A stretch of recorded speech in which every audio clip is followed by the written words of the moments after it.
I'm really amazed when I look into languages.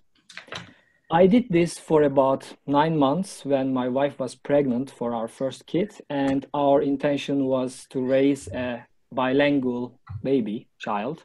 So I really looked into that and I was really amazed. Why? Because by going into details of the languages, you can see two main things about the people.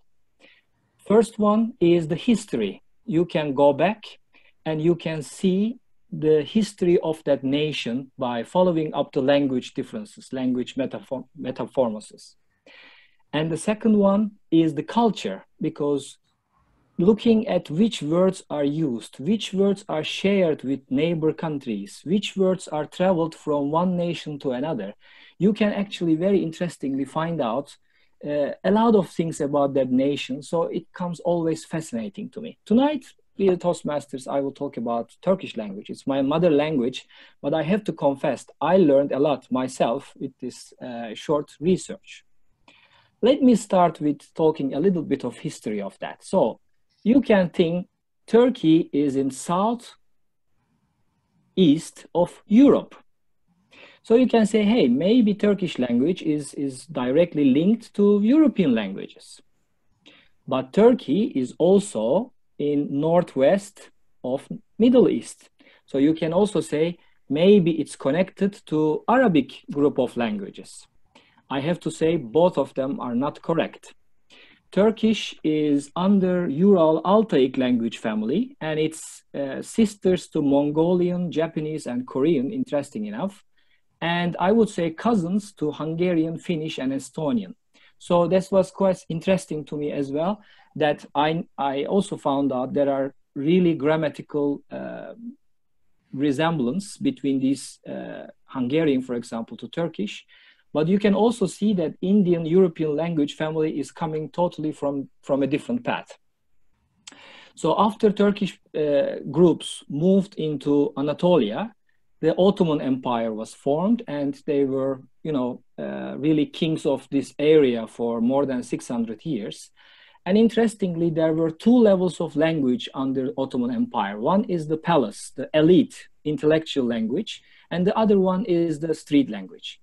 The top one, the elite language, had sometimes 80% of Persian and Arabic words into it. So it was not a natural language. It was a difficult one to learn and to use. So when modern Turkish Republic was founded in 1920s by the founder Atatürk himself, there has been a Turkish language reform in 1928. And two really important things happened. One is many Persian and Arabic words were replaced with native Turkish words, and alphabet was switched from Arabic to modified Latin. So that enabled two important things, that the modern Turkish country is now more integrated with European and Western societies, as well as it really spiked a pike of literacy. So people could learn the Latin words and Latin alphabet much easier because it was fitting more to Turkish language. All right, let's move through some of the features of Turkish language. So in today, there are around 110 million people speaking the language, about 80 million living in the motherland Turkey, and we have 3+ million people in Germany only, and in Europe also, about 10 million people, I would say. There are consistent grammatical rules. We have very little number of exceptions, and it's a very mathematical language. We don't have genders, ladies and gentlemen. If a Turkish guy speaks English and mixes up he and she, so don't get angry. We don't have genders. Adjectives precede nouns. So we say beyaz ev, so white house. So it's similar to English. Verbs at the end of the sentence. So I find it quite fascinating when I compare this to English, because in Turkish, we say a lot of things and then we put the verb in the end. So that's how our mind works. We can change our mind in the process. But in English, you say the subject and then the verb. So you have to make your own mind what to say in the sentence. So think about this. That really creates some difference in how our brain works as well. And it's an agglutinative language. So what it means?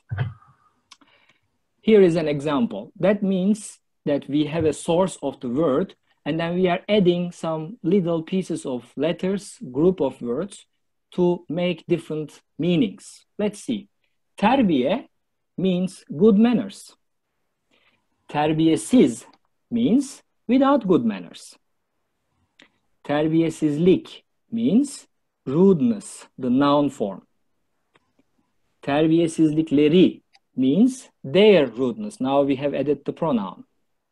Terbiyesizliklerinden means because of their rudeness. And I'm finishing, don't worry.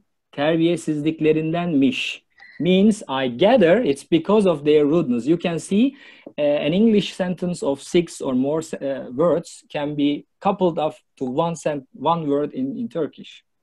Another example, how we make our words and how we really form our sentence is that it's about a grammatical case. So yol means the road. So if you say yol, it's a subject, so doer of any verb.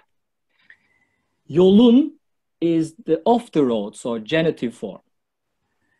Yola, then now we have a direction. Yola is having to the road, so that's the dative form. Yolu is the accusative form. Now yol is the receiver of the verb. Yoldan, from the road. And yolda is the location, locative. So when I studied this, I also remembered my years in Germany. I lived 5 years in Germany. Greetings to Mathilde again. So I remember how I suffered the accusative and dative and genitive in German. So now I see better. We are doing it completely in a different way. So that was the reason of my suffering. All right, so I hope it just gave you a little bit of glimpse what our language looks like, how it works out in the real life. So I'm officially inviting you all to just hop on a plane and come here so we can practice it on the street.